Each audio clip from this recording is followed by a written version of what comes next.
Spit the gum out, man. You chewing gum? Your attitude toward me right now, Mr. Alexander, it really, really sucks. You have an air of arrogance on you. Sorry? That's anxiety. He's standing in the courtroom. He's standing in the courtroom for the first time. Don't take his demeanor as disrespect. It is he is anxious. He's been anxious all morning, and he doesn't really know what to say. So He's uncomfortable talking to me, asking me to answer. Oh, shit. I want you to answer. From the second he steps up, something feels off. Not loud, not dramatic, just that quiet disconnect. He's there, but he's not really engaging. Eyes drifting, posture loose, chewing like it's any other day. And the judge clocks it almost instantly. What caught me, though, wasn't just him. It was the support beside him. No correction, no tension, just calm backing. And the judge's direction here didn't go where I thought it would. So you're charged with terroristic threat. You're facing up to 6 months in jail and or a $2,000 fine. We're going to do probable cause. You have the right to remain silent. Anything you say can or will be used against you. You have the right to have an attorney present. If you cannot afford one will be appointed to you. 2024, officers were dispatched to 11910 Chetman Drive in Harris County, Texas. The complainant, the mother of the defendant, told the officers that her 11-year-old son, the second complainant, was riding his bike down the street when he passed the defendant. Complainant 2 and the defendant know each other. When they passed, the defendant began insulting the son, and the defendant pulled what appeared to be a tan handgun from his waistband and pointed it at the second complainant while making remarks about shooting him. After the second complainant told his family about what happened, they went to look for the defendant and confronted him. The defendant reached into his waistband again, but the complainant's family was able to wrestle the gun away, which turned out to be a BB gun. The officers noted that the BB gun appeared to be very similar to a real gun in appearance. Mr. Alexander, are you here with anyone today? Sure. Who are you here with? My mom. Go grab her, please. Go grab your mom. Are your mom? yeah. Come on up. Come on up, Mom. Good morning. Hi. Thank you so much for coming. No problem. Did you hear everything that happened? Some of it, I couldn't hear all of it. Let's hear it again. Okay, do you mind, please? Yes, Your Honor. Thanks. On September 23rd, officers were dispatched to 11910 Chetman Drive in Harris County, Texas. The complainant, the mother of the 13-year-old boy, told the officers that her son was riding down the street riding his bike when the son passed the defendant. The complainant and the defendant know each other, and when they passed, the defendant began insulting the son, and the defendant pulled what appeared to be a tan handgun from his waistband and pointed it at the complainant while making remarks about shooting him. After the complainant told his family about what happened, they went to look for the defendant and confronted him. The defendant reached into the waistband again, but the complainant's family was able to wrestle away the gun, which turned out to be a BB gun. The officers noted the BB gun appeared to be very similar to a real gun in appearance. Lucky he's not charged with aggravated assault. You know, they could charge you with a very serious offense where you're looking at serious time in prison. You're lucky they didn't, Mr. Alexander. How old are you, sir? You're 18. What do you do with yourself these days? Spit the gum out, man. You chewing gum? Your attitude toward me right now, Mr. Alexander, it really, really sucks. You have an air of arrogance on you. Either that or... Has he been with you all morning? I'm sorry? Has he been with you all morning? Yes. If I drug test you right now, what's going to show up, Mr. Alexander?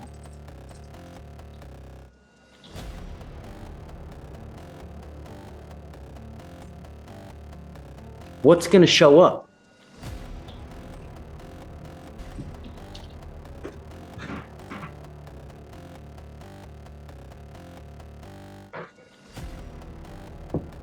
I'm sending him for a drug and alcohol test right now. I'd like to know what, if anything, is in his system.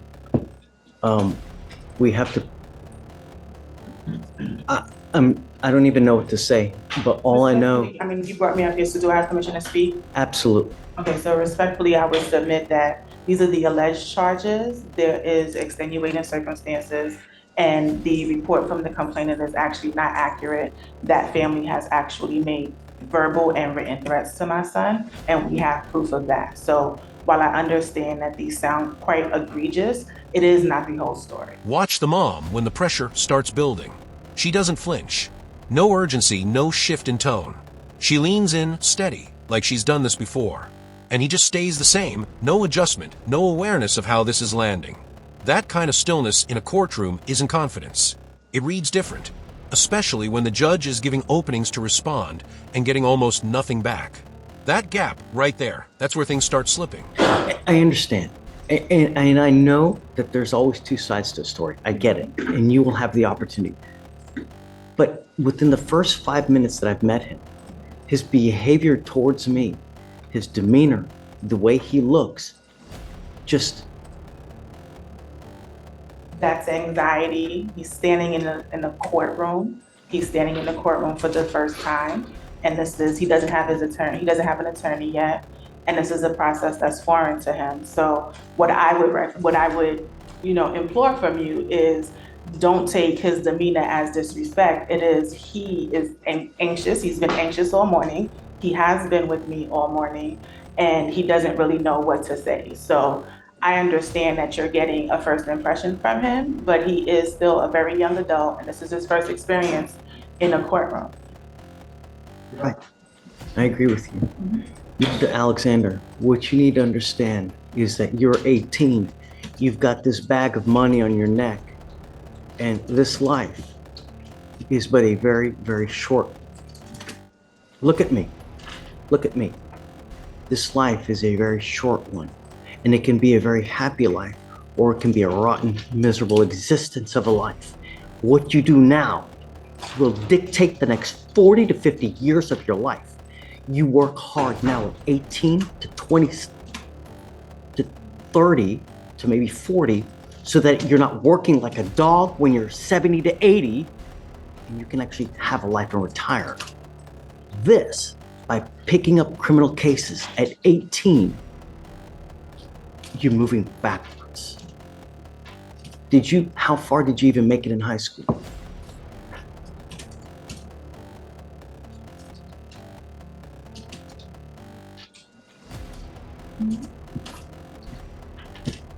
He's uncomfortable, so I'll continue asking you to answer questions.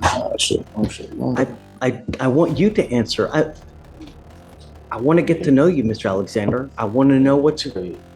Sorry? Said 11th grade, Your He said Honor. 11th grade.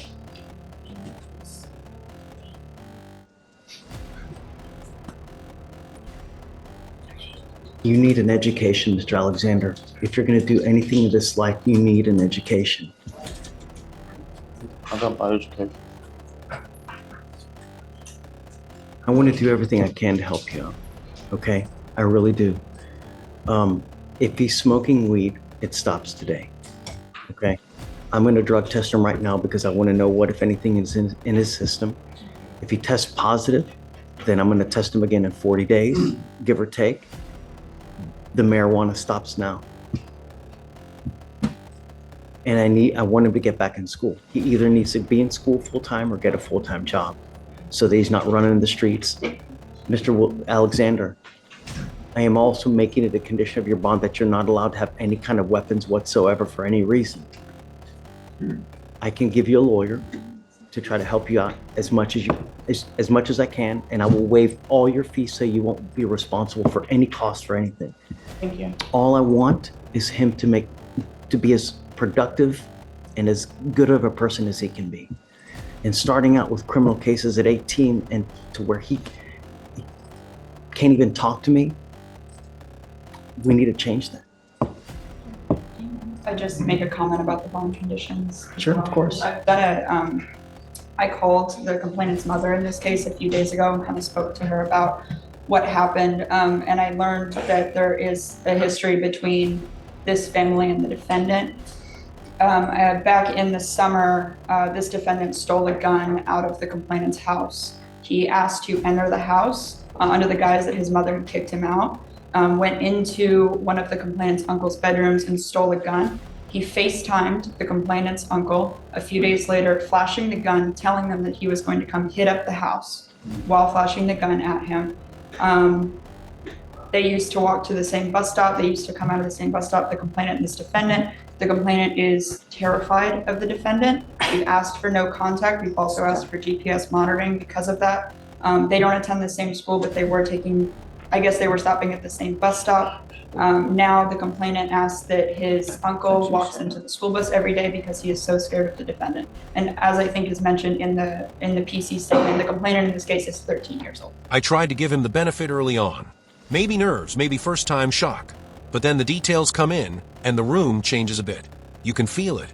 The judge slows down, starts choosing words more carefully. And still, no real reaction from him. That tough front he's holding on to, it doesn't hold up under this kind of weight. And instead of adjusting, he just stays locked in. That's the part that doesn't help him. Was there a police report filed for that incident? There was. I have the incident number. For that one you're referring to about the gun? Yes, where the gun was stolen. What happened? They didn't follow it up. They didn't call the police. They didn't, theft of a firearm is a very serious felony. According to the complainant's mother, they filed a report. She provided me with an incident number. How long ago was this? This was she said July. It was in July. I can attempt to follow up with the responding agency. I'm not sure if it was the sheriff's office or not, but I mean, either way, there is like a history between these two families. And the complainant and his mother are both in fear of the defendant. So, Mr. Alexander, I would again submit that this family lives around the corner from us. We have never been approached. He lives at home with me. In July, we actually were in Panama for his 18th birthday. We weren't even home. There was never a time he was kicked out of my house. were you out in Panama the entire month? We were out in Panama from July 10th until the beginning of August, yes. So. Well, that's not the entire month. Well, most of the month, excuse me. And in addition to that, no one has come to investigate anything at my house. Okay, so, Mr. Alexander, I'm issuing a protective order over this child, this other kid. You're not allowed to have contact with this person or go within 200 feet of where they live or where they work. Do you understand, sir?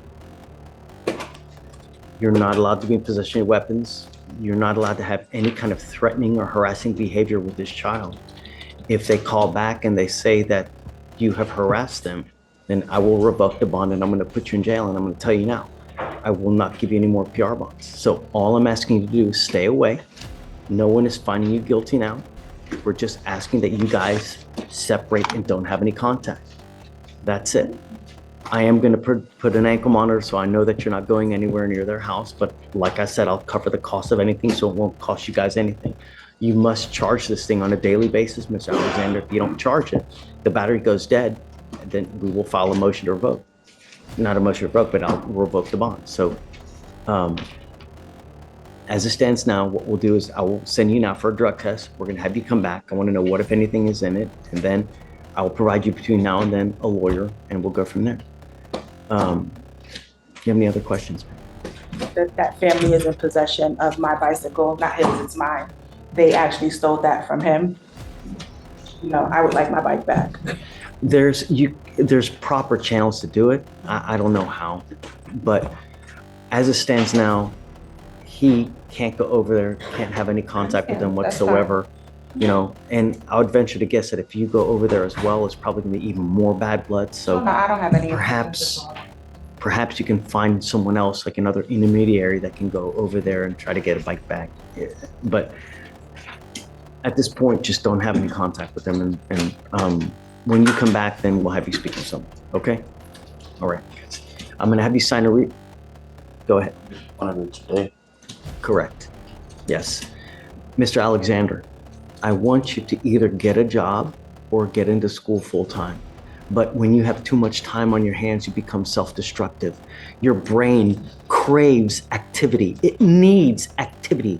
And when you don't challenge yourself with either school or a job or anything, then bad things are just gonna come and happen.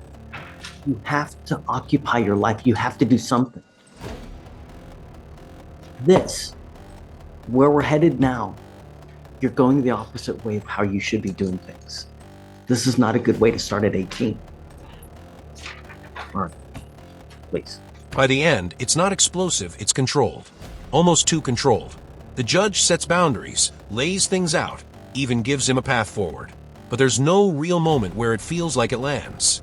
No visible shift, no acknowledgement. just the same energy from start to finish. And when nothing changes in a room like that, you start wondering, did any of it actually get through?